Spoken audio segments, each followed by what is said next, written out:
Sylvain, t'es prêt? On peut-tu lui lancer à l'attaque?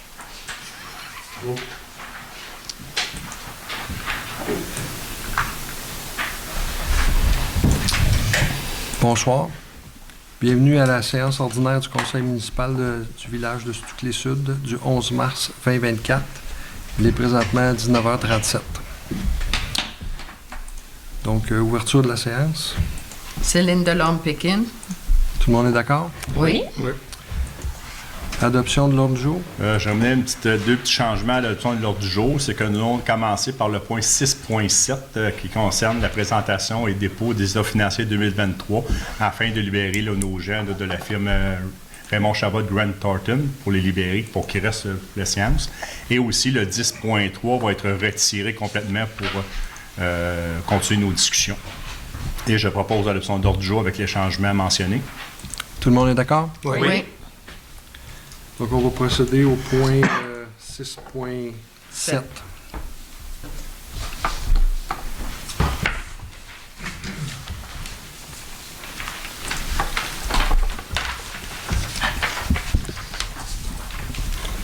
Donc, bonsoir à tous. Bonsoir. Donc, je me présente, Christina Laflamme du bureau de comptable Raymond Chabot Grant Thornton. Donc, je vais vous présenter le sommaire de l'information financière 2023. Donc, les revenus de fonctionnement, 2 485 000 en comparaison à un budget de 2 352 000. Les revenus d'investissement, 518 000 en comparaison à un budget de 610 000. Donc, c'est principalement les revenus de la subvention TECQ dans les revenus d'investissement. Pour des revenus totaux en 2023 de 3 300 000. Pour les charges, 2 422 000 en comparaison à un budget de 2 234 000. Ce qui donne un excédent de l'exercice de 580 000. Ensuite, on fait les ajustements de l'investissement. On enlève les revenus d'investissement de 518 000, ce qui donne un excédent de l'exercice avant la conciliation à des fins fiscales de 62 832. Parmi les éléments de conciliation à des fins fiscales, 205 000 d'amortissement des immobilisations corporelles, un remboursement de la dette à long terme de 8 300 $, des financements d'activités d'investissement à même le budget pour 30 430 $, des financements à même l'excédent de déficit accumulé de 10 515 $, ce qui donne un excédent de fonctionnement de l'exercice à des fins fiscales de 242 000 $. Pour la situation financière, des actifs financiers, 400 823 de trésorerie équivalent de trésorerie, des débiteurs pour 1 752 000 $, donc c'est composé de subventions à recevoir, taxes municipales à recevoir. Donc des actifs financiers totaux de 2 153 000 $. Pour les passifs, dette à long terme, 731 000 $, donc il y a eu cette année remboursement de 81 400 $ par rapport au règlement d'emprunt. Autres passifs, 197 000 $, ça inclut des comptes à payer, des intérêts courus et une subvention reportée. Actifs non financiers, mobilisation corporelle pour 5 961 000 $ et autres actifs non financiers pour 29 000 $, ce qui est des frais payés d'avance majoritairement. Au 31 décembre 2023, l'excédent de fonctionnement non affecté est de 1 247 743 $, ce qui représente environ 6 mois par rapport au budget. Donc, pour les municipalités, il est recommandé d'avoir un excédent de fonctionnement non affecté d'environ 6 mois. Donc, la municipalité est dans le standard attendu, en fait. Pour les excédents de fonctionnement affectés, il y a un 30 000 $ pour affectation chemin Highland, un 5 580 $ pour les frais reportés de dette à long terme. Le fonds de roulement est à 80 000 $, donc les non utilisés au 31 décembre 2023. Réserve pour la tenue d'une élection est à 1 605 $, donc initialement il était à 9 700 $. Par contre, il y a eu des élections partielles cette année, donc il est rendu à 1 605 $. Il y a des frais de financement qui restent à reporter de 560 $ et des investissements financiers pour 4 053 $. Donc, c'est ce qui complète la présentation du sommaire de l'information financière au 31 décembre 2023. Merci. Merci.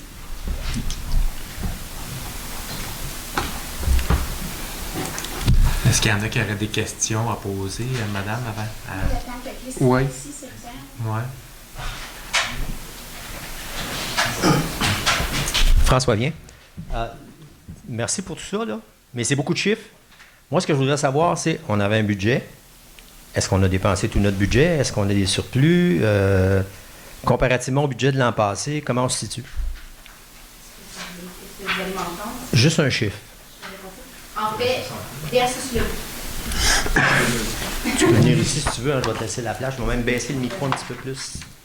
Pourriez-vous venir au micro pour être sûr que ce soit enregistré?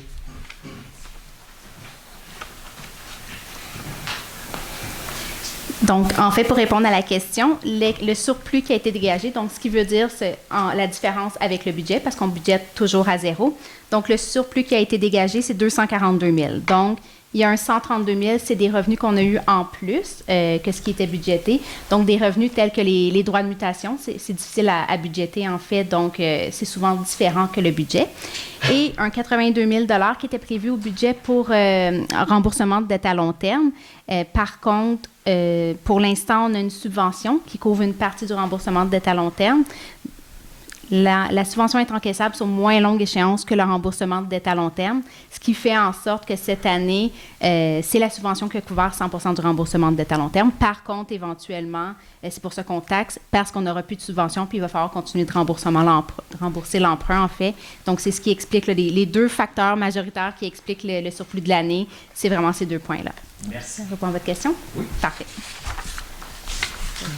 Est-ce qu'il y a d'autres questions? Merci beaucoup. Merci. Merci. Merci.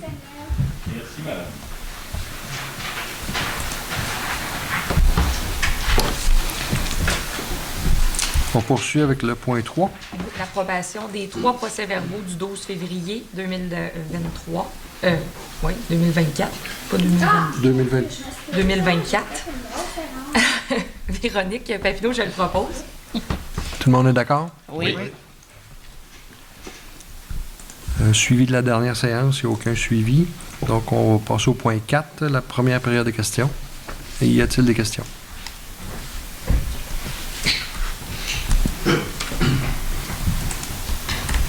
Bonsoir, Patrick Maclay. Au niveau du plan triennal 2024-2026, l'année prochaine, il y a un achat pour un tracteur faucheur, un chargeur tracteur. C'est quoi cette machine? À quoi elle va servir?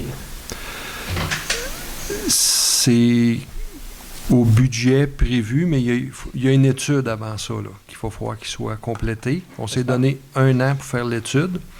Et là, ce qu'on veut faire, c'est que pendant la prochaine année, à toutes les fois qu'on sous-contracte des travaux, regarder, ça nous aurait coûté... Combien ça nous aurait coûté de moins si on avait eu la machinerie pour le faire nous-mêmes? Puis le but de ça, c'est de se donner de l'autonomie, mais encore là, il faut que ce soit rentable. Donc, en arrivant à la conclusion, si on avait un tracteur, si le tracteur se paye tout seul sur une période de 4 ans, 5 ans, à ce moment-là, ça vaut la peine d'aller de l'avant. Si c'est pas rentable, on va juste continuer comme on est là, puis il n'y aura pas d'achat de tracteur. Okay. Mais là, il y a une étude qu'il faut qu'il soit fait avant de procéder à l'achat. Votre rentabilité, vous regardez le prix d'achat et ainsi que les prix d'entretien pour les 10 prochaines années? Et les coûts d'opération. Parfait. Parce que cette année-là, en 2025, il n'y a aucun montant d'argent pour les chemins. Je pense que votre priorité devrait être là. Merci. Merci. Y a-t-il d'autres questions? Tant que la comptable est partie, on peut le relever un petit peu. Bon, toujours François Bien. Il y a plusieurs séances avant qu'il se passe plein de bouleversements qui empêchent le développement ou le déroulement normal des séances du Conseil. J'avais demandé que, étant donné que maintenant, il recommence à avoir de la participation populaire, il y a différentes responsabilités ou comités qui ont été, qui sont patronnés ou gérés par les différents conseillers. Donc, j'avais demandé que dans une séance du conseil, rapidement, les conseillers nous parlent un petit peu de ce qu'ils ont fait dans le dernier mois. Donc, j'aimerais ça, moi, savoir là, ce qui se passe avec les différents comités qu'on a mis en place. Là. Il y en a une couple, je sais ce que c'est parce que je participe, là, mais il y en a d'autres que je le sais un petit peu moins. Y a-t-il moyen de le savoir? Peut-être que chacun des conseillers pourrait nous en parler pendant quelques minutes. Vous commencez, M. L'Espérance? Oui, je pourrais peut-être commencer. Normalement, je n'aime pas parler de ma vie personnelle, mais malheureusement, il y a des choses personnelles qui sont intervenues dans ma famille récemment. On a eu un deuil familial très important qui m'a accaparé sérieusement les 2 dernières semaines. Alors, sympathie. Je ne voulais pas en parler trop longtemps, mais ça a pris bien du temps. Malgré ça, quand même, dans le dernier mois, on a eu la rencontre avec le CCU. On va en parler bientôt. On a eu 5 dossiers qu'on a discutés pour des résolutions. Et on a commencé à avoir un débat très intéressant et très utile, je pense, sur les priorités que le CCU commence à voir pour soumettre ça au Conseil, pour voir si on est un peu sur la même longueur d'onde. Il y a des dossiers très importants qui s'en viennent par rapport au milieu humide, les corridors fauniques. On a commencé à regarder les impacts sur les plans d'urbanisme. Il y a un nouveau plan d'aménagement de la MRC qui s'en vient. Il y a un plan d'aménagement durable. Il y a des règlements qui touchent à tout ça.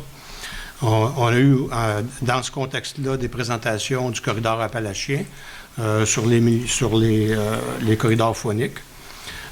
Et dans tout ça aussi, il va y avoir une implication du comité d'environnement à déterminer. Au niveau des ressources humaines, j'ai commencé à travailler sur le remplacement du poste de directeur général et celui des responsables d'infrastructure. On va voir ça dans quelques instants. Et quelque chose qui s'en vient, là, que ça s'en vient vite, c'est les revisions salariales. Alors, on va avoir besoin peut-être de jeter un petit coup d'œil sur les échelles salariales par rapport à ça. Vous avez peut-être entendu parler aussi qu'on a eu, avec les adventistes, j'ai eu des discussions avec les adventistes parce qu'ils se préparaient à une interview avec Radio-Canada, puis on voulait s'assurer aussi là, qu'on était un peu sur les mêmes longueurs d'onde. Je dirais, en gros, là, c'est à peu près ça, là. C'est assez, hein? Moi, je suis au comité de l'environnement. J'ai Patrick qui est avec moi sur le comité. Nous, on s'est rencontrés depuis septembre, octobre, novembre. Décembre, on a pris relâche. Janvier, on s'est vus. Et là, février, notre rencontre a été annulée. Mais elle est reportée, là, bien entendu. On se voit à tous les mois. Il y a plusieurs sujets sur la table, bien entendu, mais avec le budget qui tardait à sortir, on a repoussé des projets parce que, bien entendu, il faut savoir quel sera là, le budget au niveau du comité. C'est ce qu'on était supposé là, se discuter pour février, mais ça va aller d'ici mars, là, quand on se reverra. Si tu veux te tenir informé, sur la page Internet, on a notre section comité de l'environnement. On a pu glisser ce qui est les projets commencés, en cours, terminés. Donc, tu vas pouvoir les suivre en évolution là, à ce niveau-là. Les autres comités pourront le faire là, également. On avait le recyclage du verre, que ça a été classé. On en avait parlé là, dans une séance passée. Là, présentement, on est sur... il y a eu des rencontres aussi là, avec le CCU là, et le plan de paysage que Patrick a participé. Il y a eu la rencontre avec les corridors appalachiens aussi, que j'ai dû m'absenter, mais Patrick était là et je crois toi aussi que tu es là. On est en revue là, du plan d'action et on a les projets là, qu'on avait déjà passé, les résolutions pour Patrick, c'est les monarques, les amis des monarques et l'ami des abeilles. On est sur ces projets-là, ça butine par en arrière. OK. C'est ce qu'on fait présentement. Si j'oublie quelque chose, Patrick peut prendre la parole. Moi, dans le fond, lors de la dernière séance de travail, justement, j'ai demandé au conseil qui médite un peu ce qui attendait des comités en tant que tel pour le loisir qu'il va falloir démarrer, mais avec tout ce qui est arrivé dans ces temps-ci, on n'a pas pu démarrer tout ça. Et ce qu'ils attendaient au Saint-Mathieu, comme on avait été sur le comité Saint-Mathieu, je leur ai demandé, dans le fond, ce qu'eux attendaient de la municipalité.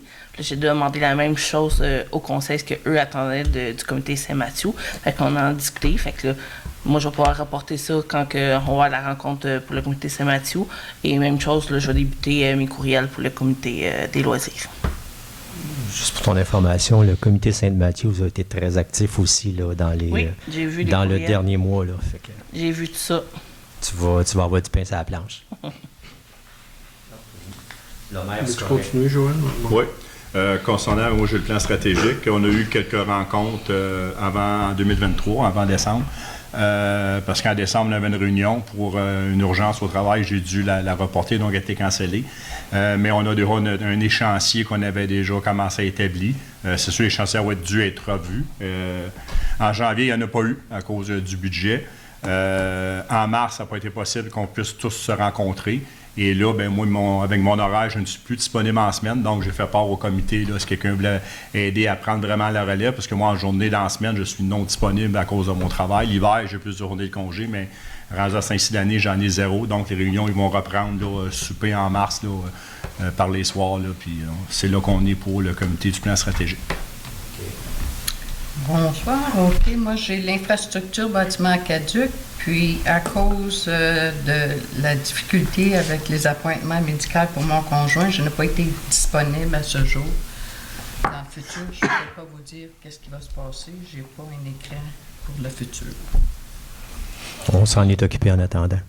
Je sais, monsieur le maire me tient à jour. Bonjour, moi c'est René. Moi, dans le fond, j'ai le côté sécurité publique. Vous allez voir qu'il va y avoir des petits changements là, au cours de la séance d'aujourd'hui. J'avais commencé à aller chercher des bénévoles sur un côté et sur l'autre. Mais puisqu'il va y avoir des changements, je vais laisser la prochaine personne qui va avoir ce dossier-là là, à pouvoir travailler avec ceux qui vont vouloir travailler. Fait que de mon côté, avec les dossiers que je vais avoir, ben, je vais retravailler là, pour repartir du côté de la voirie, là, d'avoir du monde là, pour travailler sur ce côté-là. Fait que je vais me rechercher des... La voirie? Oui. OK. Là, c'est à mon tour. J'ai assisté au conseil de la MRC. On a fait 2 rencontres du comité d'infrastructure pour la sélection pour les réparations de soumissionnaires pour la réfection du garage municipal. Passé pas mal de temps sur des recherches de subventions. L'entrevue avec Radio-Canada, comme le mentionnait M. L'Espérance, pour Aventis. On a eu plusieurs discussions avec le MAMACH et les avocats. On a aussi fait une formation chez tout le monde, il y a plusieurs qui ont participé. Une formation du ministère des Affaires municipales de l'Habitation au niveau des rôles et responsabilités. Ça fait pas mal de tour. Les corridors phoniques, je pense que j'en avais parlé. Là. Ça aussi, Céline avait participé, et M. L'Espérance aussi. Merci. Ce serait le fun qu'on en prenne une habitude, puis que vous soyez prêts à chacune des rencontres ou des séances publiques, là, qu'on sache en quelques minutes là, ce qui se passe comme ça. Ça a été bien apprécié. Merci. Y a-t-il d'autres questions?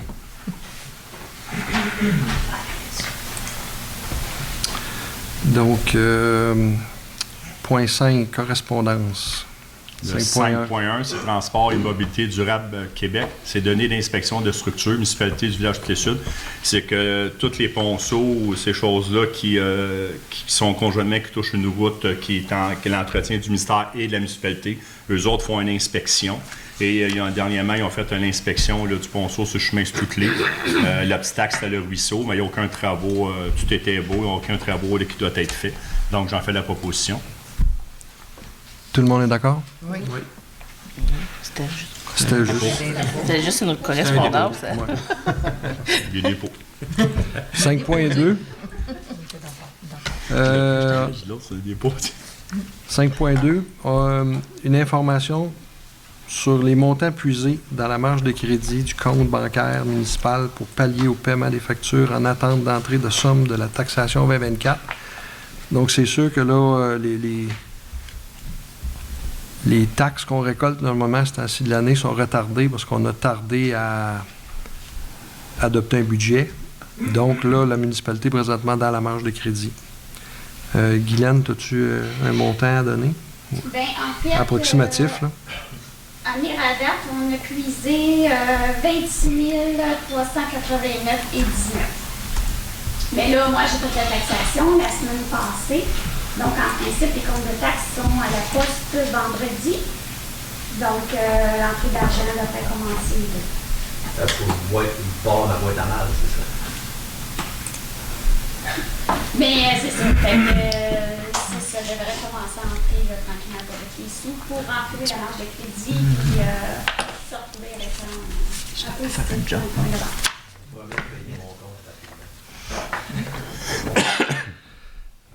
Bon, donc, point 6. 6.1, gestion du personnel. 6.1.1. C'est moi qui vais prendre ça, là. On ne l'a pas mis à l'ordre du jour, mais je voudrais profiter de l'occasion pour féliciter Guylaine, qui demain fête ses 20 ans de service à la municipalité. C'est hier. Ah, excuse-moi. Je t'approche.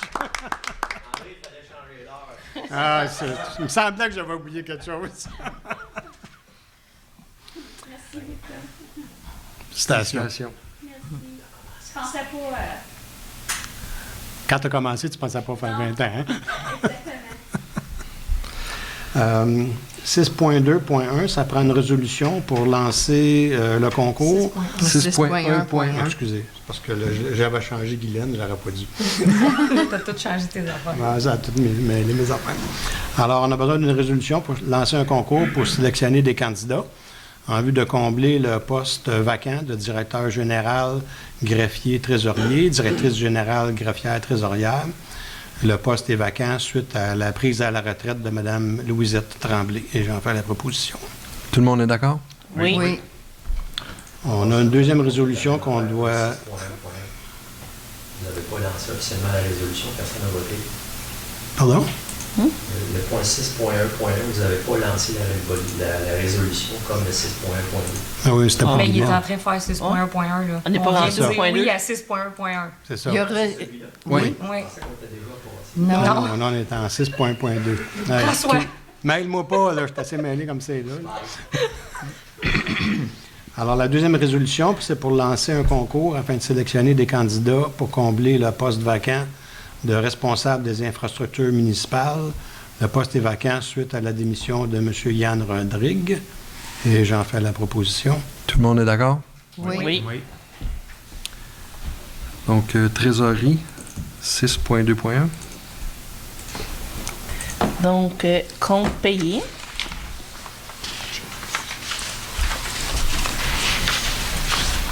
Au montant de 35 997,68. Julie, je le propose.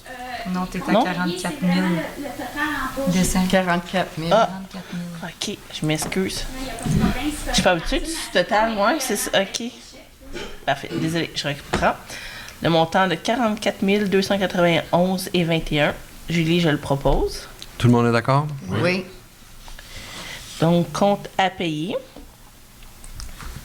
Au montant de 169 626,95. Julie, je le propose. Tout le monde est d'accord? Oui. Charge salariale. Au montant de 26 596,80. Julie, je le propose. Tout le monde est d'accord? Oui. Oui. Oui.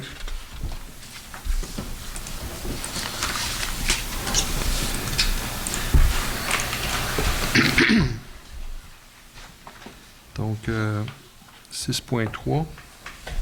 Rapport des services municipaux.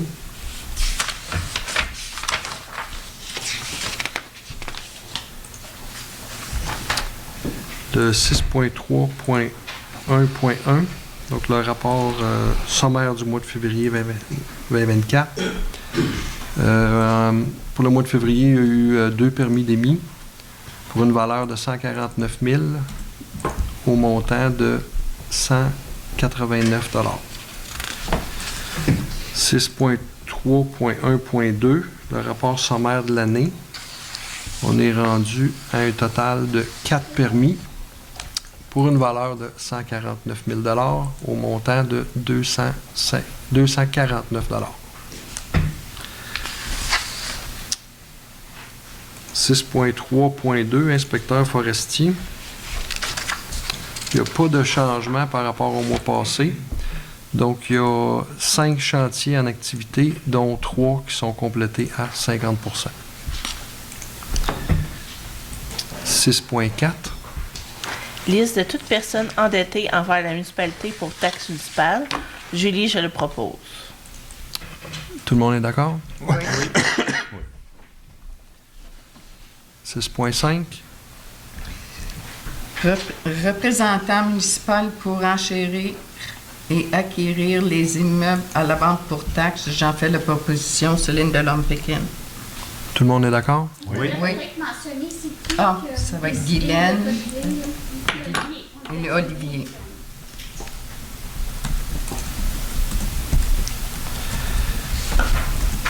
Le 6.6. Autorisation de signature de convention avec la MRC pour son non-responsabilité au dossier de vente pour taxes. Et ça, j'imagine que le signataire va être Guylaine Et le et le maire. Et j'en fais la proposition. Céline Delorme-Pékin. Tout le monde est d'accord? Oui. Oui.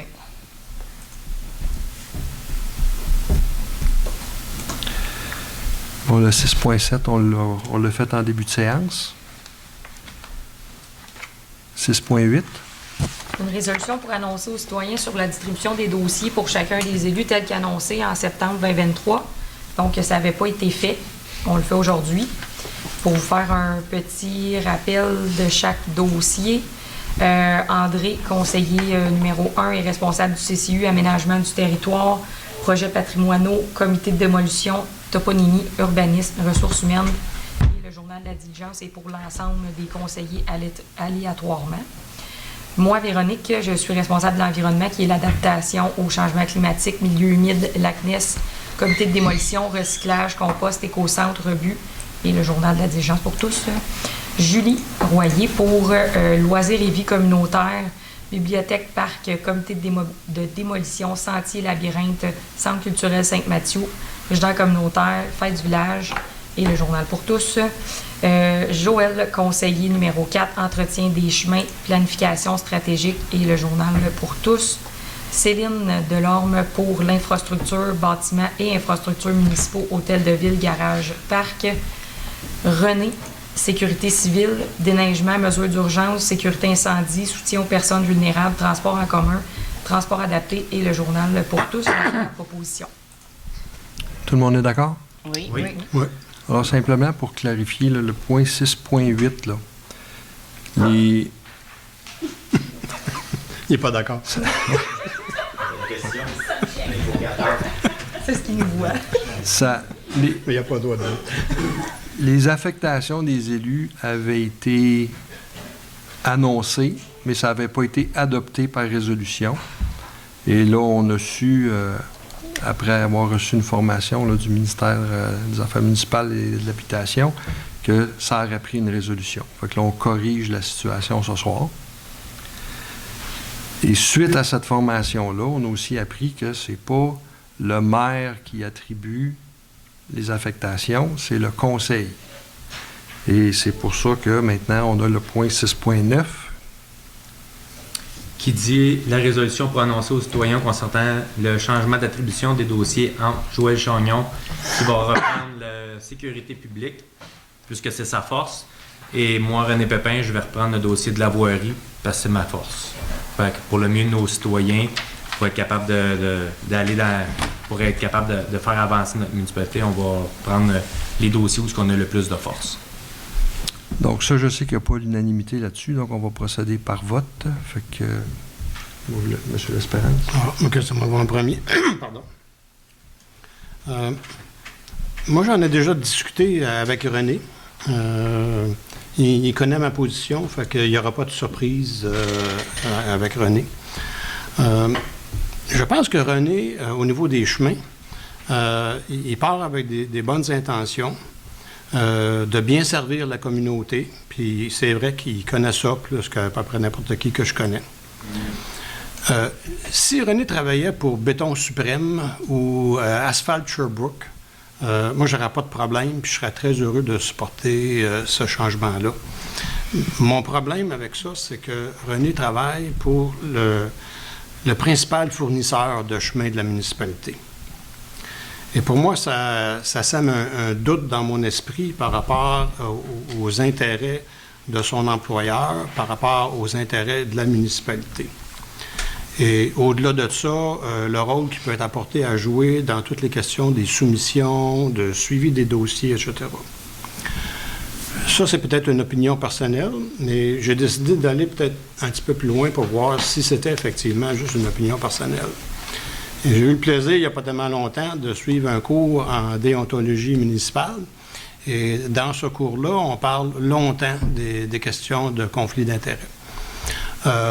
Et je suis retourné voir dans la documentation, puis un des documents que j'ai trouvé, c'est un document qui s'appelle l'annexe 3, qui est un guide des bonnes pratiques de la Commission municipale du Québec sur les conflits d'intérêts. C'est un document de 37 pages.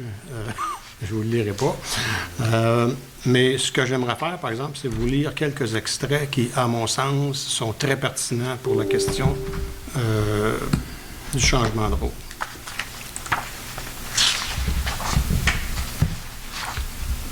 Le premier extrait, c'est qu'ils font la distinction entre un intérêt direct ou indirect. C'est clair que René, je pense qu'il n'y a pas nécessairement un intérêt direct dans la question, mais l'intérêt indirect, et là je cite, est considéré comme lorsqu'il concerne une personne avec laquelle l'élu entretient des liens privilégiés.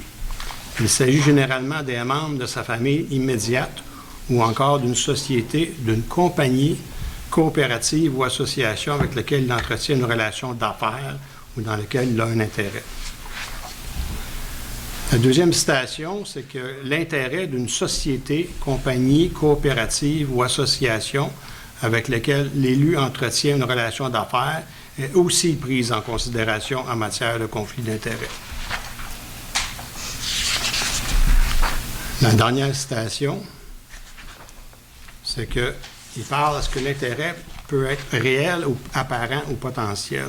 Et ce qu'ils disent là-dedans, c'est qu'il y a apparence de conflit d'intérêt lorsqu'une personne raisonnable et bien informée a une crainte raisonnable de conflit d'intérêt. Le conflit d'intérêt apparent existe lorsqu'un citoyen sensé ou raisonnable pense que les intérêts personnels de l'élu peuvent entrer en conflit avec les intérêts de la municipalité ou semble s'opposer à ceux-ci, peu importe que ce soit le cas ou non. Et moi, quand je lis ça, là, je me dis, il me semble qu'on est dans cette situation-là et à cause de ça, je ne peux pas supporter ce changement-là et donc je vote contre. René? Tu as dit des belles affaires. J'ai fait le même exercice que toi, André. J'ai ma page au niveau du code de déontologie. Je suis allée relire parce que ça faisait un petit bout puis j'ai pas assisté à la dernière rencontre parce que j'avais un empêchement sur le rôle des élus.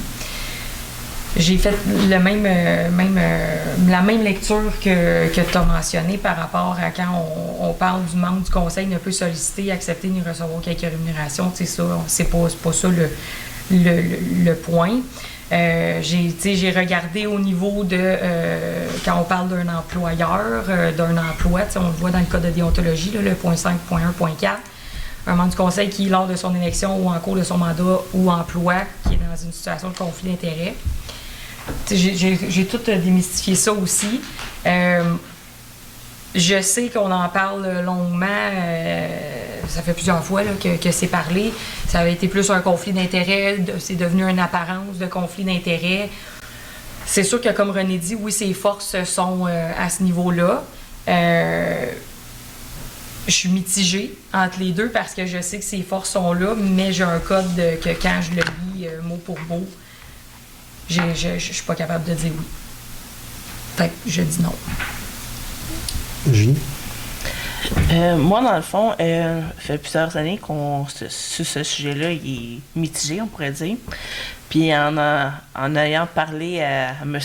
Herrero, si je ne me trompe pas, dans le fond, si tu penses vraiment, il n'y a pas de conflit d'intérêt, parce que dans le fond, vraiment, c'est pas lui qui négocie les contrats, lui, il est trucker, je sais pas si même tu t'appelles ça. Camionneur. Camionneur, en tout cas. Ces trucs-là. Puis dans le fond, c'est à démontrer. C'est mitigé. Ben moi, parce que je sais vraiment que ses forces, puis tout le temps dans la discussion de voirie, tout ça, il y a vraiment beaucoup de force là-dessus, puis il est capable de nous dire, mais ça va coûter ça. Mais dans le fond, c'est pas lui qui négocie le contrat, c'est vraiment, il apporte les points, on donne ça à Guylaine. Guylaine envoie ça sur les fournisseurs. Après, celui qui remporte le contrat, c'est selon les points qu'on a eu. Mais, tu sais, en tout cas, moi, pour ça, je dois dire oui pour l'échange.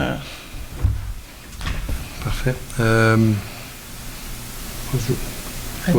Je parlerai à la fin, c'est-tu, là? Ouais. Vas-y. Ben, oui, je sais. Moi, je suis un peu sur le même point que Julie. Parce que oui, c'est un dossier qui se fait longtemps qu'on en parle. C'est un dossier qui se fait longtemps que certains citoyens ne sont pas pour ça. Puis je m'en cacherai pas, je pense même que c'est une promesse électorale que M. François ait été élu, parce que c'est la première chose qu'il a faite. Il faut faire attention entre une apparence de conflit d'intérêt et un conflit d'intérêt. Puis comme Julie a dit, c'est pas René qui donne des contrats, c'est pas lui qui fait juste donner son avis, comme tous les conseils qui sont ici, ses avis sur comment l'entretien des chemins et que ça pourrait prendre.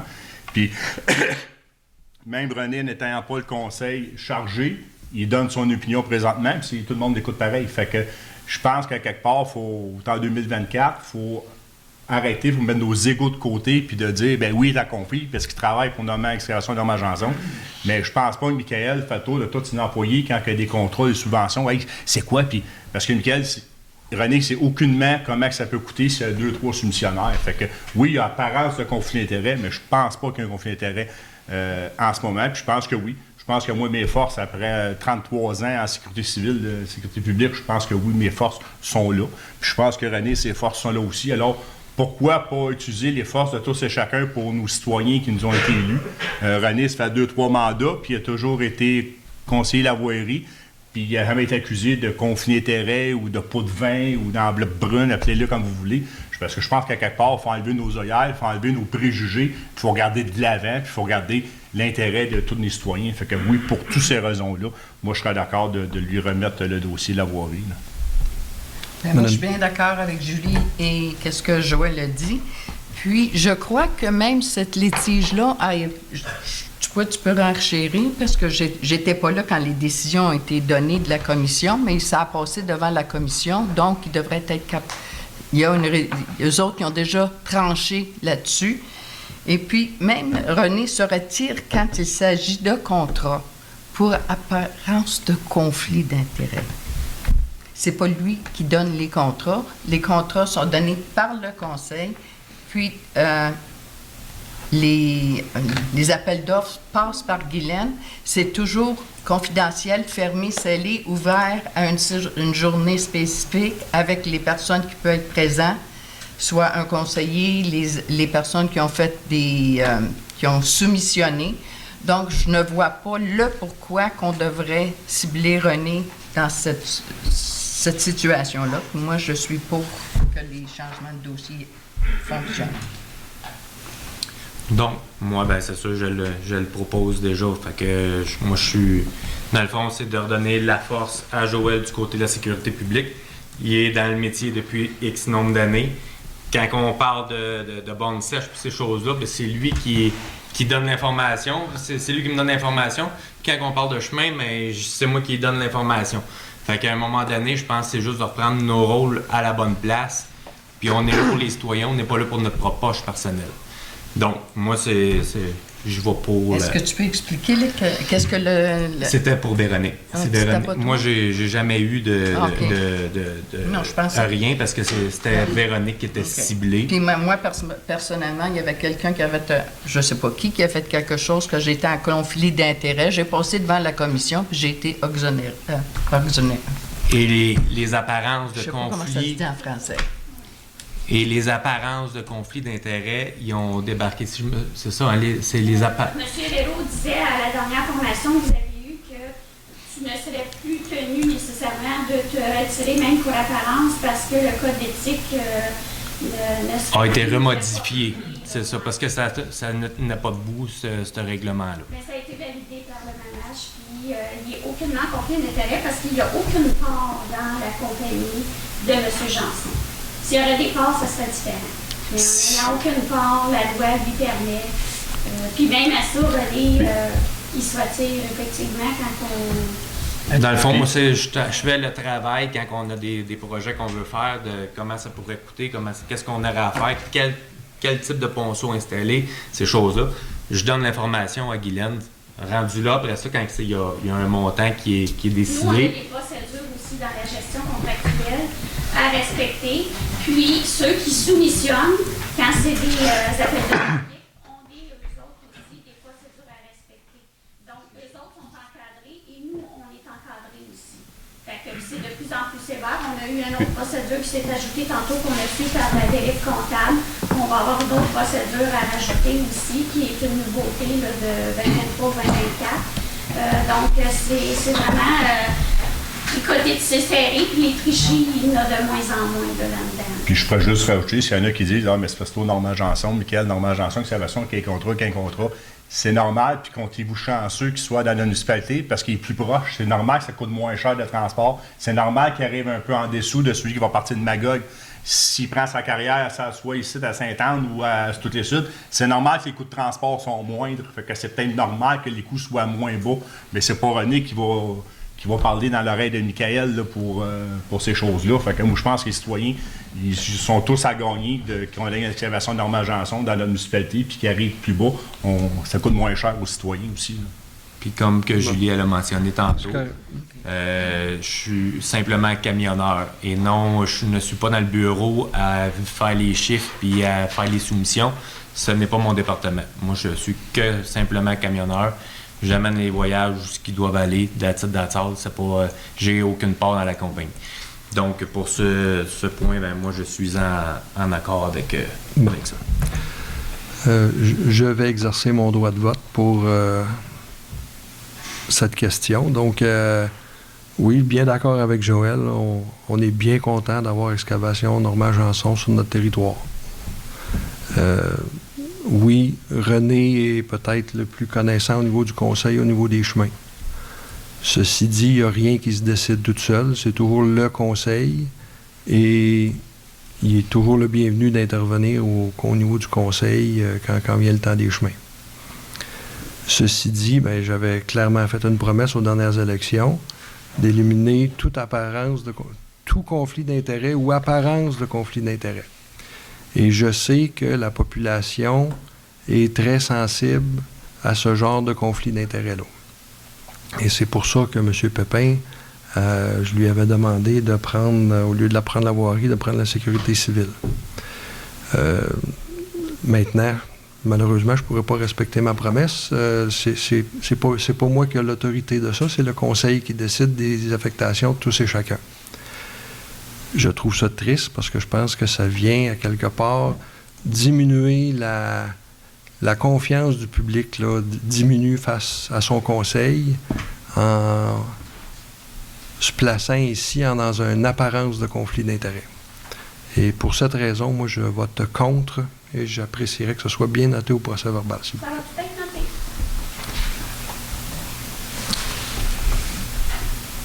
Donc, c'est adopté à majorité. Au point 7, avis de motion et règlement, aucun sujet requérant une résolution. Au point 8, voirie municipale et bâtiments, 8.1. 8.1, autorisation à la directrice générale greffière trésorière par intérim ou au responsable des infrastructures municipales d'aller en appel d'offres pour les contrats de gré à gré 2024. Donc, c'est pour le fauchage des abords des routes, 2 passes, débroussaillage, balayage de rue, creusage et reprofilage des fossés. Et j'en fais la proposition. Tout le monde est d'accord? Oui. 8.2. Autorisation à la directrice générale greffière trésorière par intérim ou au responsable des infrastructures municipales d'aller en appel d'offres sur invitation pour l'abord poussière pour l'année 2024. Et j'en fais la proposition. Tout le monde est d'accord? Oui. 8.3. Octroi du contrat de gré à gré pour la réparation de la structure du garage municipal suite à la réception de 2 estimations. Coffret, 46 534,88 plus taxes. Gestionnaire. Taxes incluses. Excusez.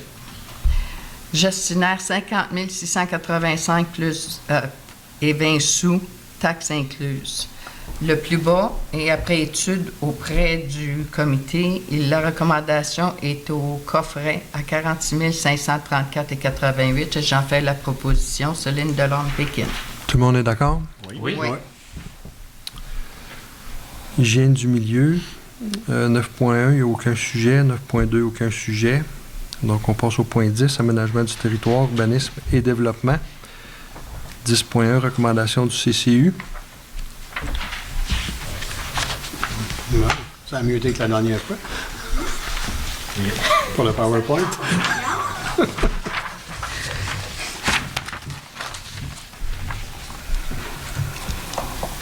Le premier dossier, c'est au 31 chemin Gérard-Dame. C'est juste d'une nouvelle construction. OK. Alors, c'est un nouveau bâtiment. On voit les plans. Une belle construction. Ça, c'est le même dossier? Oui. Oups.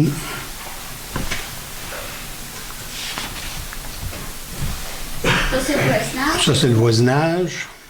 Donc, ça ressemble pas mal. C'est une belle amélioration.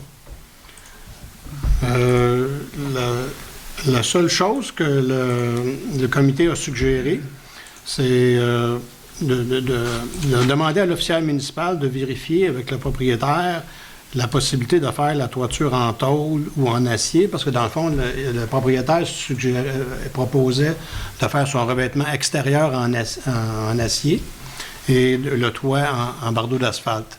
Le CCU trouvait ça comme un petit peu bizarre, là, et a suggéré de peut-être pas faire le contraire, mais de mettre aussi de l'acier sur le toit, mais sans obligation.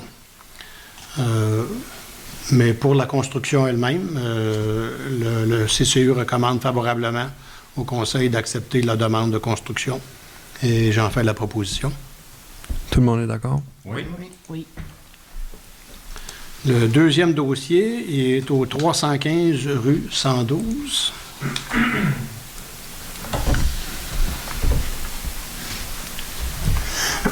C'est un nouveau projet dans le domaine des cantons. Je ne sais pas si on le voit. Ça, dans le fond, c'est le plan. Il y a une photo qui est intéressante. Peux-tu aller à la photo? Ça c'est le projet, là. On est ailleurs, hein, dans les maisons mobiles, là. C'est plus la maison mobile de mon oncle, là. C'est super beau. Le CCU recommande favorablement l'acceptation. On voit en fait pas trop loin, ouais. Ça, c'est ce qui donne une meilleure idée là, de ce que ça va avoir de l'air. La seule réserve que le CCU avait, c'est parce qu'on n'était pas certain avec les photos et les images qu'il présentait, si c'était pour être les corniches et les portes et les fenêtres blanc ou noir. Alors, le CCU vous recommande que ça soit accepté, mais à la condition de conserver la couleur noire pour les corniches, les portes et les fenêtres. Et j'en fais la proposition. Tout le monde est d'accord? Oui. Oui, j'aurais juste une petite affaire. Peut-être dorénavant, si on peut spécifier les grandeurs de maison, parce que là, il n'y a pas aucune information sur les grandeurs. C'est pas dans l'information que j'ai.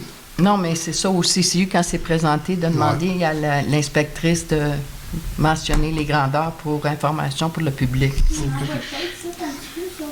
Là-dessus? Oui, c'est ça. Moi, il y en a un peu. Moi, je l'ai vu, là, mais... Sont-ils indiqués? Ah, c'est petit, là. C'est grandeur, oui. Ouais. C'est une maison mobile, là. Non, maison modulaire. Ah. Une maison mobile immobile. Modulaire. Si vous restez dans le domaine des cantons, puis c'est vraiment maison modulaire. 62 pieds. 16 pieds par 62 pieds. Oui. 15 pieds, 9 pouces par 62 pieds. 0,17.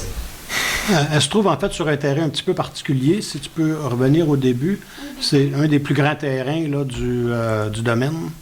C'est le 6-18? Moi, il est au coin en bas, là. Il est plus grand que la normalité. C'est le restant du terrain. Ouais, c'est un bout de c'est ce qui reste. juste un Tout ce petit qui bout reste. de terrain. Fait que, c'est beau pour celle-là. Oui. En fait, le prochain, il est relié. C'est la même localisation. Le 315 Route 112, lot 645. En fait, c'est de construire un garage sur le même lot. Et le CCU recommande au Conseil d'accepter avec la même condition de conserver la couleur noire pour les corniches, les portes et les fenêtres. Puis j'en fais la proposition. Tout le monde est d'accord? Oui. oui. Le prochain projet, c'est sur le 655 Avenue du Président. C'est dans le PIA de corridor visuel d'intérêt supérieur. Ça, c'est la maison existante. Et les gens veulent rajouter un garage qui va être, dans le fond, dans le même style, les mêmes matériaux. Ça va être, dans le fond, identique. Alors, le CCU recommande favorablement d'accepter ce projet-là. Ça va être cute. C'est beau. Vous en faites La dernière recommandation. Ah, excusez, j'ai pas dit. J'ai juste dit que c'était cute. Hein? Oui. Je propose l'acceptation. Tout le monde est d'accord? Excusez-moi. Oui. Ça va être cute pareil.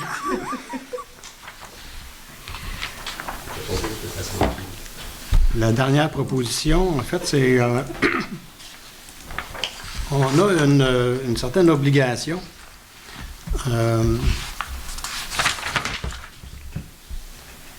Par rapport à la loi de l'aménagement de l'urbanisme qui nous oblige maintenant à apporter une certaine sensibilité aux îlots de chaleur. On s'entend que les îlots de chaleur, c'est pas ce qui est la plus grande préoccupation de la municipalité. Mais on nous demande d'intégrer ça quand même au plan d'urbanisme. Et ce que le CCU recommande au Conseil, c'est de modifier le plan d'urbanisme pour y ajouter la notion d'îlot de chaleur, en mentionnant que la municipalité est au fait des effets de ces îlots de chaleur et qu'une attention particulière va être posée pour ne pas créer de nouveaux îlots de chaleur dans la municipalité. Et on a un certain délai à la fin de mars pour faire cet ajustement-là. Et j'en fais la proposition. Tout le monde est d'accord? Oui. Donc, 10.2, recommandation du comité toponymie. Il n'y a aucun sujet requérant de résolution. Le 10.3, on l'a retiré de l'ordre du jour. Point 11, sécurité incendie public. 11.1, dépôt du rapport sortie PR. Donc, il y a eu un appel pour le mois de février. 11.2, dépôt de service incendie Waterloo. Il y a eu une sortie pour le mois de février. Culture, loisirs et vie communautaire. Tu voulais rajouter ça, Mme Dubert? Non, rien. Aucun sujet. Ça va passer dans la diligence. Pour Pâques, on va sûrement faire un compte. J'étais pour de Noël. Non, pas de Noël, de Pâques. Au lieu de la chasse au trésor, dans le fond, Claudette a suggéré cette possibilité-là. Donc, je vais mettre ça en prendre voir. Là. Mais c'est parce que je veux écrire aussi aux gens qui ont proposé pour le comité des loisirs. Je vais avoir leur opinion aussi. Donc, on pense faire un compte, pour avoir une petite surprise pour les enfants. Donc, point 13 d'hiver, 13.1.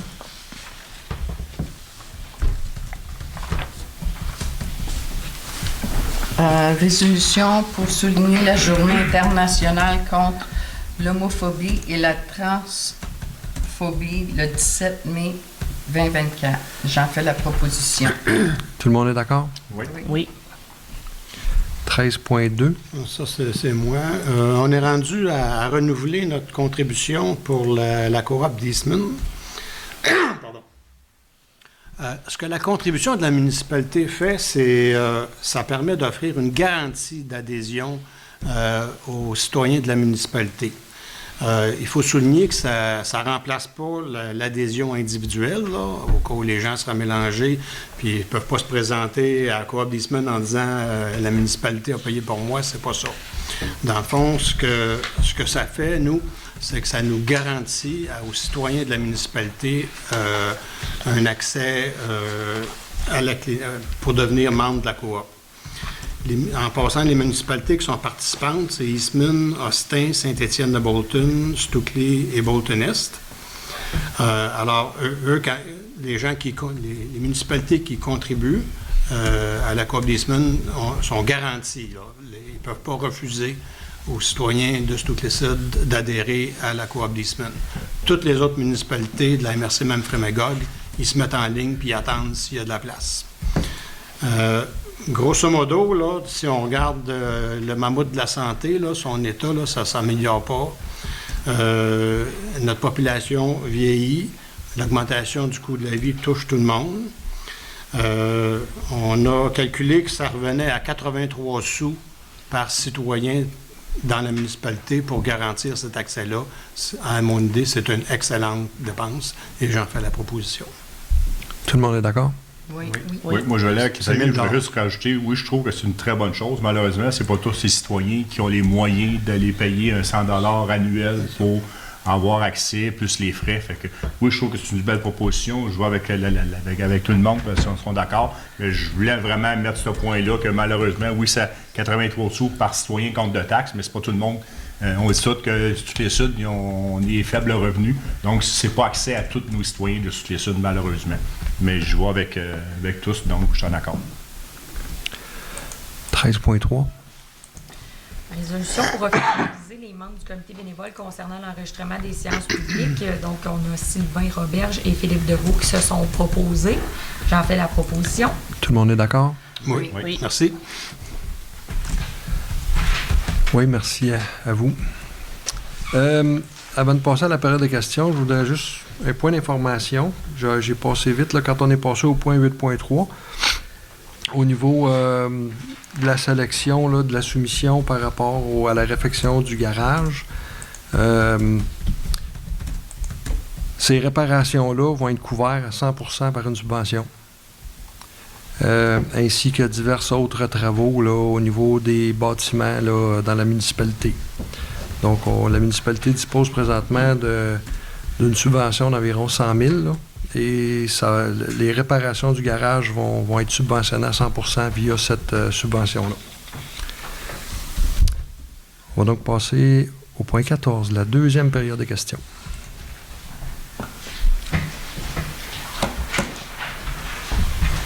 Sylvain Roberge, Déclipse s'en vient, puis ça fait quelques fois que je lance la perche. Qu'est-ce que la municipalité... Il y a plein de citoyens qui veulent venir, il y a des écoles fermées, c'est une fois en 135 ans. Qu'est-ce qu'on va faire avec ça? Oui, on espère. J'ai eu ton message, mais comme je te dis, on n'a vraiment pas eu le temps d'en parler. On est vraiment bouclé au bout, là, passer le dossier urgent. Si on voulait fournir une dizaine de paires de lunettes à 4 piastres, là, je parle d'un gros budget de 135 piastres peut-être, là. Il faudrait s'y mettre, puis les trouver, puis aller les acheter. Puis moi, je veux bien, là, je vais me brancher sur une radio ou sur une télé qui va nous expliquer ce qui se passe pour en faire un événement scientifique. Mais on peut-tu avoir un petit budget pour acheter des lunettes et les prêter à des citoyens, qu'on soit plusieurs à l'observer? Je vous reviens là-dessus dans les prochains jours. Ça marche? Avec plaisir. On a été pris de court un peu à cause des finances, puis on n'a pas eu le temps de discuter de tout ce qu'on avait à discuter. C'est ma job de faire ça, moi. Oui. Mais après la réunion, on retombe tout de suite en séance de travail. Okay. Fait que, on va avoir le temps d'en discuter à ce moment-là, puis je vous reviens avec ça d'une couple de jours. Deuxième question. Monsieur Pépin, est-ce que vous travaillez sur des contrats de la municipalité avec votre employeur? Moi, personnellement, je ne fais aucun gain. Je dis, est-ce que vous travaillez sur des contrats de la municipalité? Mon employeur, oui, fait des appels d'offres. Il y a eu des appels d'offres. C'est pas la question que je pose. Si tu fais la livraison du matériel, est-ce que vous avez une décision ou une livraison ou un travail sur des contrats de la municipalité? Moi, personnellement, non. Mon employeur, oui. Moi, personnellement, non. OK. Tu travailles jamais sur des contrats municipaux? Ben, oui. Okay. Mon employeur, donc c'est oui. C'est ce que je dis. Moi, c'est pas moi qui prends la décision d'aller porter un voyage pour la municipalité. C'est pas toi qui vas décider, par exemple, s'il y a trop de pierres, que ça devrait aller ailleurs, puis que tu peux décider de le faire. C'est jamais arrivé? Non. OK. Merci. Et tu peux conduire un camion qui amène la garnotte là. Bien, selon l'employé municipal. L'employé municipal, lui, sa job, c'est de dire, bon, ben, j'ai besoin de matériel. Il appelle les compagnies, que ce soit n'importe qui. L'année passée, ils ont fait les fossés. C'était M. Boutillette, je pense, qui était là sur l'appel. Ils appellent le fournisseur disponible, puis il fait l'ouvrage. Moi, je suis un camionneur, un simple camionneur. Michael peut te demander de y aller. Moi, va porter de la gravelle à telle place. Exactement. Comme je peux aller le porter à votre maison ou chez monsieur. Je pense que c'était ça la question. C'est ça. Prochaine question. Mais c'est ce que ça ça va. Oui. C'est juste ça la question. François, pas au micro, c'est mon tour. OK, vas-y, excuse-moi.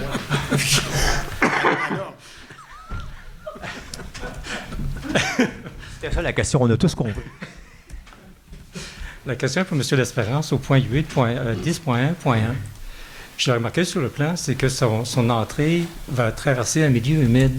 Quelles sont les précautions qui vont être prises pour s'assurer que le terrain est protégé? Avec la réglementation actuelle, on ne peut pas rien faire. C'est une des raisons pour lesquelles le dossier des milieux humides est une top priorité. OK. Donc, il peut décider de drainer ce passage-là, puis de monter son terrain, puis il peut rien faire. OK, parfait. Juste une petite note, les points 10.1.2, 10.1.3, c'est le même numéro de l'eau sur le préliminaire. Oui. C'était la maison. La maison puis le garage. Merci.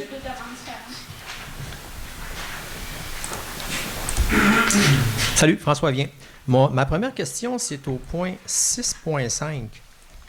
Donc, représentant municipal pour enchérir et acquérir les immeubles à vendre pour taxes. Comment ça va marcher, ça? La municipalité va acheter des terrains ou des maisons ou qu'est-ce qui se passe avec ça? Ça dépend. Je veux juste comprendre le processus. Là. Ben, c'est comme à chaque année, les TDO des terrains ou des maisons qui sont à vendre pour taxes. La municipalité n'est pas obligée de l'acheter.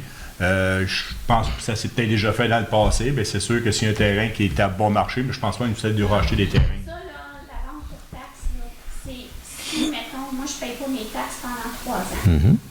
Là, la municipalité, elle, va aviser la personne de dire, là, fais attention, ça fait 3 ans que tu ne fais pas tes taxes, donc tu es éligible à la vente pour non-paiement de taxes.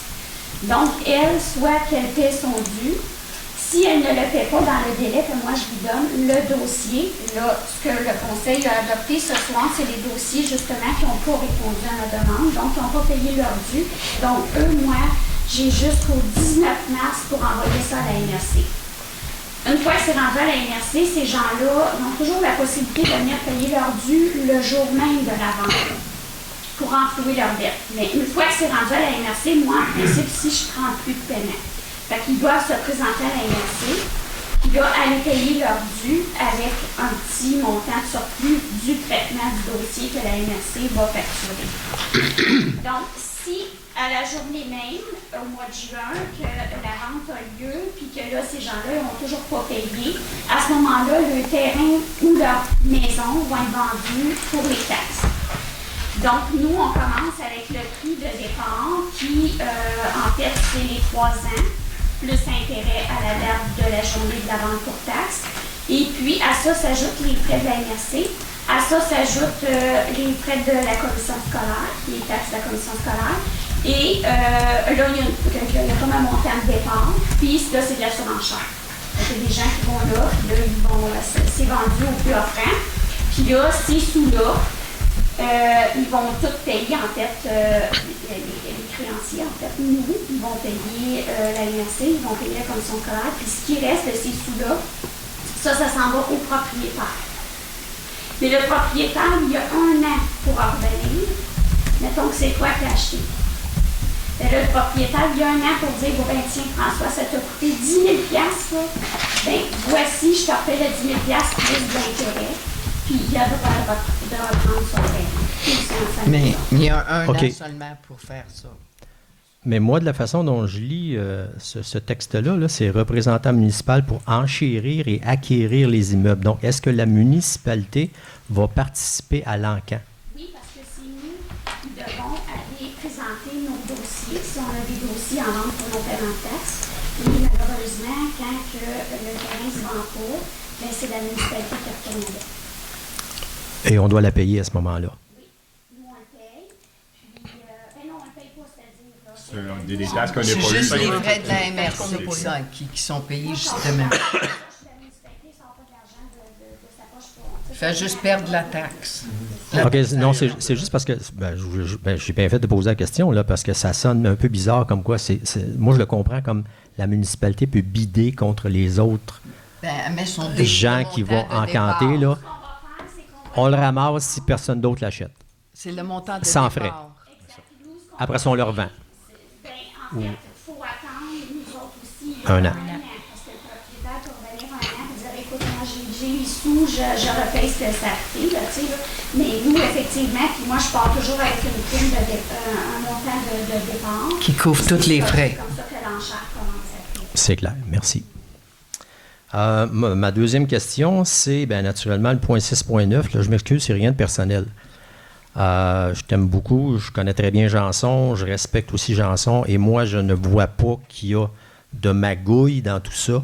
Sauf que je trouve qu'on joue dans un téléroman qui est un déjà-vu. Ça a été mentionné par plusieurs personnes ici, là. Apparence de conflit d'intérêt et perception publique aussi d'apparence de conflit d'intérêt, c'est quand même pas positif pour une municipalité comme Stout-Clé. Je pense que ça a été quand même clairement établi. Je m'excuse, je vais juste terminer ma question. Ça a été quand même clairement établi que ça cause un malaise. Et d'ailleurs, si je me souviens bien, il n'y a pas tellement longtemps, et l'ancienne mairesse Véronique et toi-même, vous leviez pour aller en arrière à la toilette pendant que ça mentionnait le mot Janson sur un ordre du jour, ce que vous faites peut-être plus aujourd'hui, là. Mais je veux dire, quand même, je trouve qu'on joue avec le feu. Je trouve que c'est peut-être un petit peu un manque d'écoute citoyenne. J'enlève pas le fait que vous ayez tous les deux un swap de responsabilité par rapport à vos forces, mais vous êtes assis tout le monde ensemble quand vous discutez des différents dossiers, puis je pense que c'est facile de transférer l'information d'un à l'autre. Mais le fait que tu te retires encore quand on parle de contrat ou de choses comme ça montre que déjà, à l'intérieur même du conseil, il y a un certain malaise. Fait que je sais que c'est fait, c'est décidé. Je n'ai pas le choix que de l'accepter. Mais je trouve que c'est un petit peu dommage, dans une petite municipalité comme Stout-Clé, de rejouer encore les mêmes cartes qui ont amené quand même passablement de problèmes là, dans les années passées. Là. Fait que, mais félicitations pour votre belle nomination. C'est pour ça que le point que vous avez dit, apparence, il a été enlevé du côté du ministère. L'apparence. Mais ça a été enlevé du côté du ministère. Puis de l'autre Herrero l'a confirmé lui-même. De l'autre côté, c'est ça que j'avais amené à M. le maire quand il m'avait enlevé les dossiers. Bien, si vous m'enlevez le dossier, c'est sûr certain que je ne travaillerai plus le dossier. Ça veut dire, posez-moi plus aucune question, parce que je le fasse publiquement ou que je le fasse en cachette en arrière, j'ai jamais voulu faire ça en cachette. Puis je n'aurais pas commencé à faire en cachette. Fait que tant qu'à vouloir essayer de faire des affaires en cachette, j'aime mieux que ça soit public. Fait que ça, c'est ma perception à moi. Mais notre perception est légèrement différente. Mais c'est pas grave, c'est fait. Il faudra pas que ça rebondisse. On va passer à la prochaine question. Bonjour tout le monde, Philippe Deveau, la route 112. J'arrive par rapport au point 6.4 pour ce qui est de la liste. En réalité, cette liste-là, de ce que j'ai compris, c'est le 19 mars que vous la voyez à la MRC. Est-ce que ça veut dire que c'est à partir du... Excusez, messieurs, en arrière, est-ce qu'on peut arrêter de parler? S'il vous plaît, la registreuse va tout ramasser ce que vous dites, hein? Merci. Donc, est-ce que c'est le 19 mars qu'on va avoir accès à cette liste-là ou ça va être plus tard? La liste, là, elle va devenir publique. C'est la MRC qui publie 2 fois dans les journaux. Donc, nous, quand elle va être envoyée à la MRC, elle va faire toutes les municipalités, puis elle va nous retourner tous les immeubles qui sont en vente pour taxe. Puis nous, on va le mettre sur les réseaux sociaux une fois que ça va nous être retourné par la MRC. Puis on a tout ça ici au comptoir en avant. Puis on n'a pas seulement notre municipalité, on a toutes les municipalités de la MRC. Donc si ça vous intéresse, vous venez ici au bureau. Normalement, je les laisse sur le comptoir. Puis pour ce qui nous appartient, nous, la municipalité, je demande à mon officier municipal qu'elle m'inscrive sur les propriétés, si c'est constructible, si ça l'est pas, y a-t-il des lieux libres. Fait que je lui demande de faire un petit portrait. pour que quand le citoyen vient regarder ce qu'il y a en vente pour taxe, bien qu'il soit informé si le terrain est constructible ou pas. Donc, la date pour savoir à peu près les terrains, est-ce que tu as une idée? D'après moi, là, normalement, c'est pas long. Après que la MRC a ça en main, là, dans les semaines à venir, là, c'est pas trop long. Puis c'est lui, elle m'envoie tout ça. Puis, fait que, d'après moi, début avril, quelque chose de même, là. Mais je pourrais... Mais l'année passée, début avril, on l'avait publié sur les réseaux. Fait Oui, que c'est c'est pas mal ça. Ça, je l'ai comme manqué l'an passé. Mais au fur et à mesure que les gens, s'ils vont payer à la MRC, nous autres, on l'enlève. Dès qu'il y en a un qui vient payer, ça se peut qu'il était publié dans les journaux, ça se peut qu'il était au comptoir, là, public. Mais dès qu'une personne qui vient payer, Sylvie, elle m'envoie le retrait, donc moi, je viens le retirer de la liste.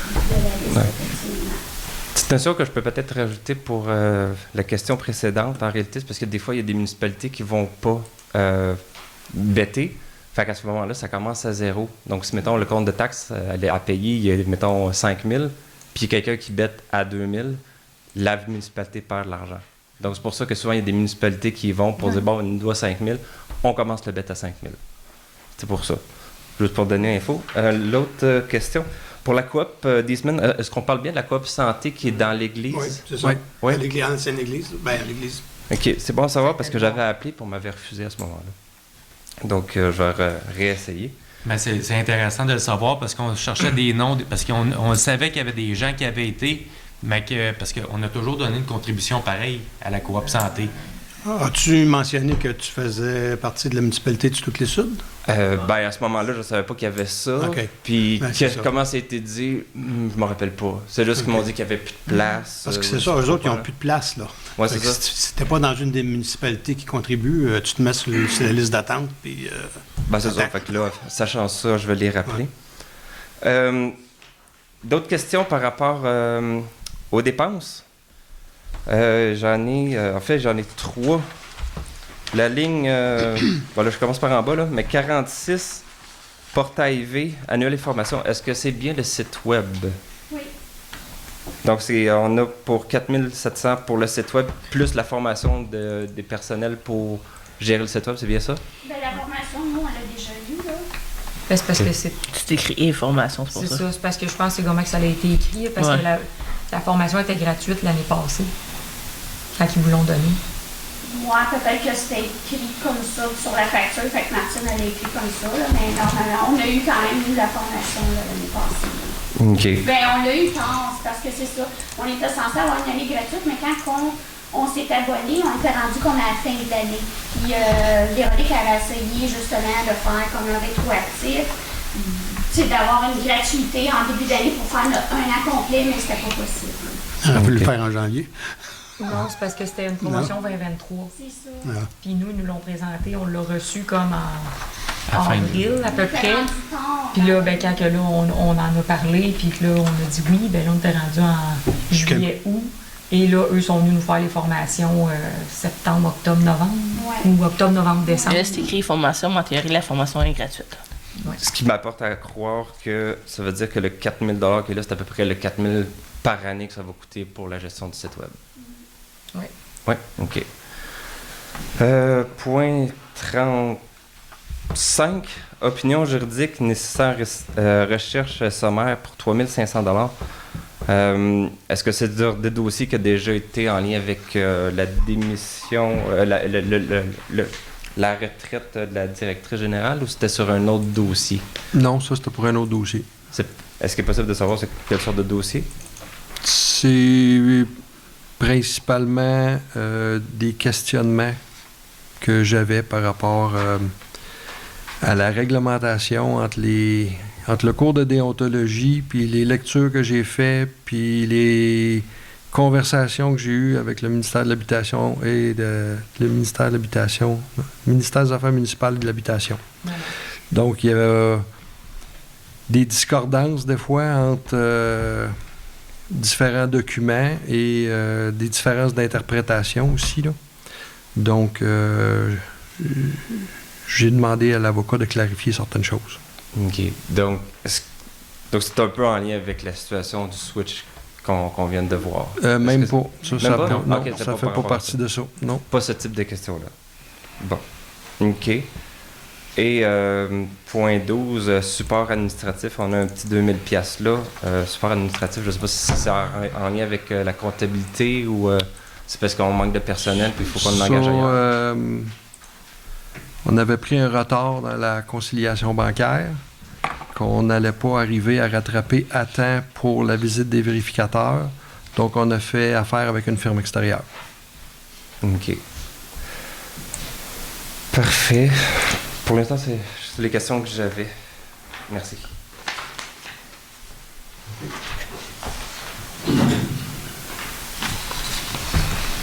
Bonsoir, Eutiquio Alvarez. Concernant le chemin Gérard Dame, il y a une construction qui se va faire. J'aimerais avoir plus de détails. Qu'est-ce que c'est exactement? Parce que c'est avoisinant à mon terrain.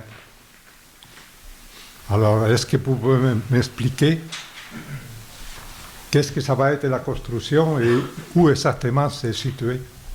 C'est la première qu'on a montrée, dans le fond, dans le CCU. Ben, vous le voyez, le plan, là, il est là présentement. Là. Vous le voyez, vous voyez le pipeline en haut. C'est par en bas, vous voyez la maison. Là. L'entrée, la maison. Non, la maison est en haut, puis ça, c'est un peu. Où est le chemin Gérard Dame, là-dedans? Ici. OK. Puis le pipeline est en haut, là. C'est dans le haut de la partie l'image. assurée. Non, c'est la ligne électrique qui est en haut. Et le pipeline, c'est beaucoup plus loin, à l'intérieur de mon terrain. Plus par l'entrée, plus là. Désolé. Ça ne me situe pas. Tantôt, vous avez montré Ben, une si photo. vous voulez avoir plus d'informations, vous venez voir l'inspectrice, ça peut vous montrer plus en Salut, détail. M. Alvarez. OK. C'est l'ancien terrain de M. Maillard? Je sais pas. Oui, ça, c'est l'ancien Oui, mais terrain. nous autres, on ne sait pas. Nous autres, on peut. Vous, peut-être. Ça veut dire que ça a savez. été vendu. Ben, c'est ça. Il n'y a OK. pas d'affiche, là. Je ne sais pas. Mais j'aimerais savoir parce que là, de la façon que tu es présenté, il est embarqué sur mon propre terrain. Ah. Alors ça, là, c'est... Allez voir l'inspectrice. Oui, venez voir Oui, l'inspectrice. oui. hein. Voilà. S'il faut, oui. D'accord. Ça Avec m'éclaire pas mal avec les plans. Je connais les dimensions, c'est correct. Merci. Est-ce qu'il y a d'autres questions?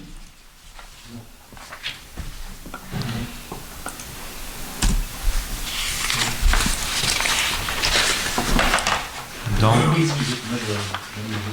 Oui.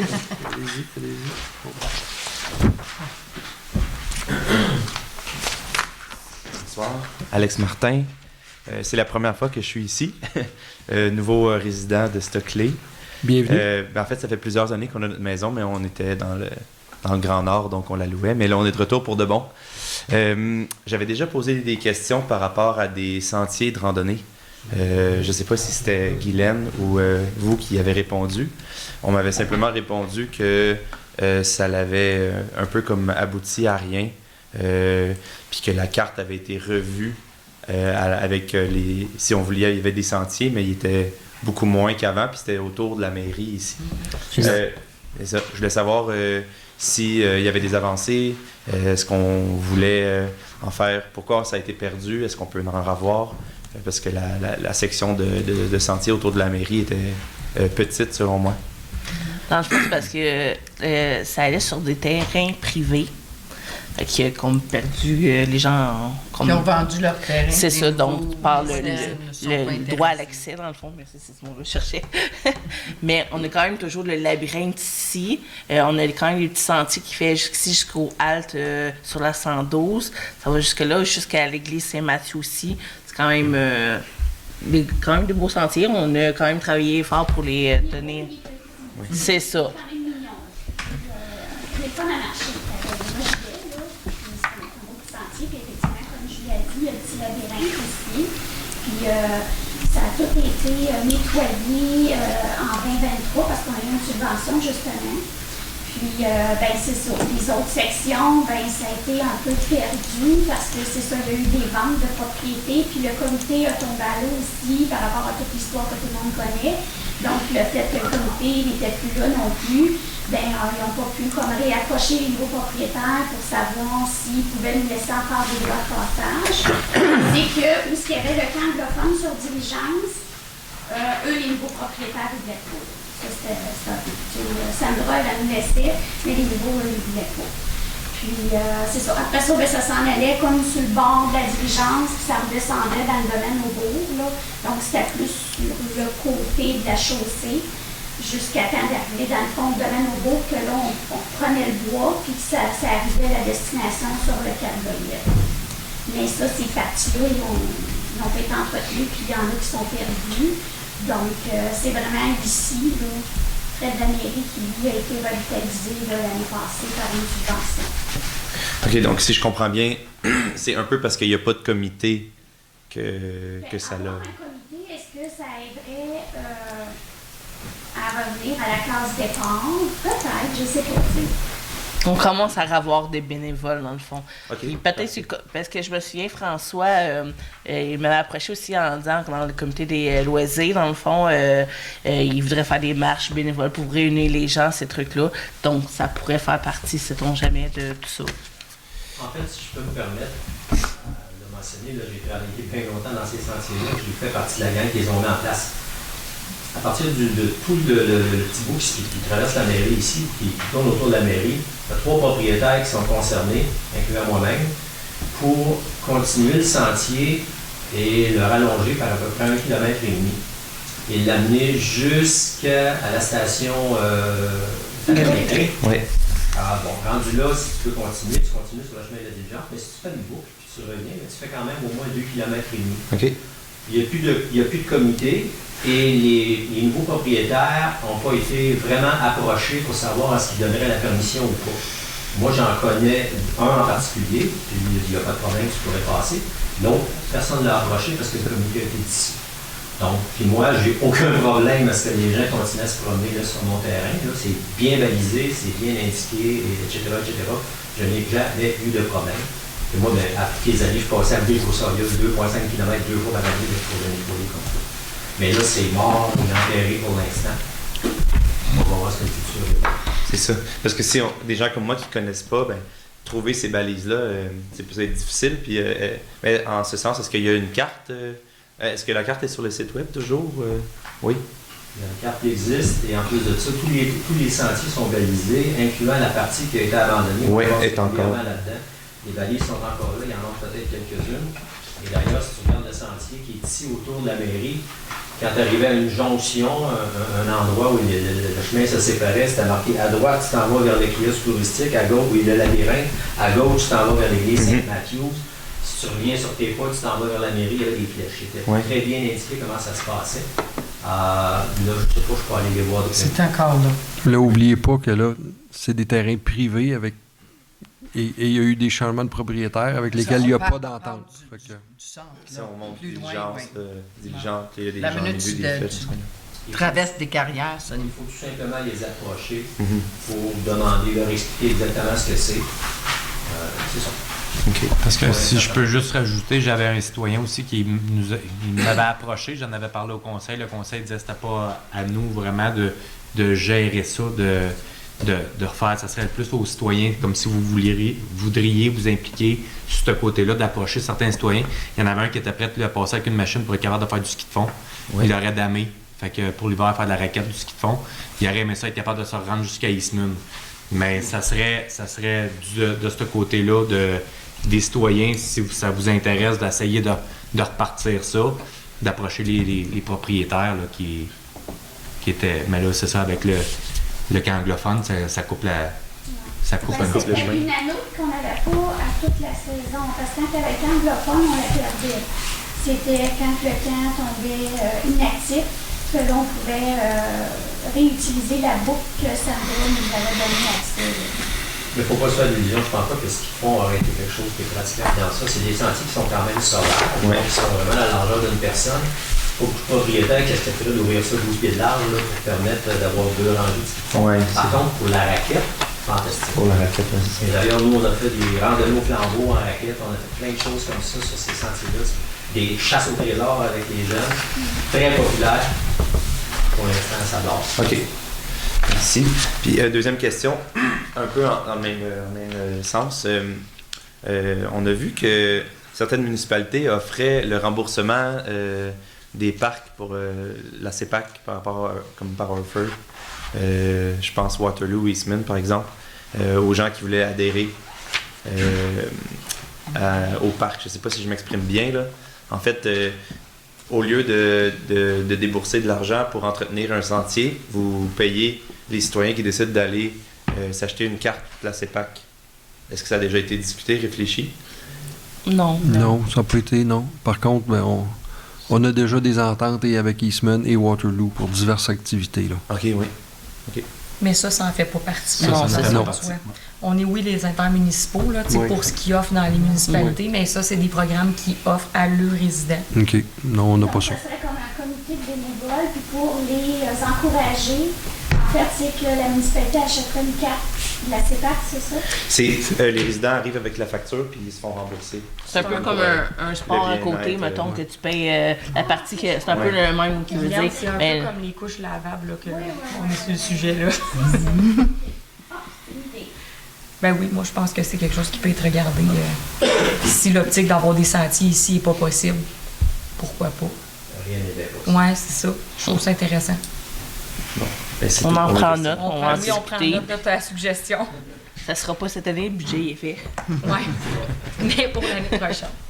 Yves Côté, Avenue des Bouleaux, ça serait une petite précision. Quand on voit les choses comme il y a à l'écran présentement, si c'est fait à partir du site de, mettons, comme du registre cadastral, c'est que, comme ça, versus papier, c'est que ça peut porter à confusion à l'écran comme ça, parce que sur papier, il y a une marge d'erreur de 30 à 40 cm par 10 mètres.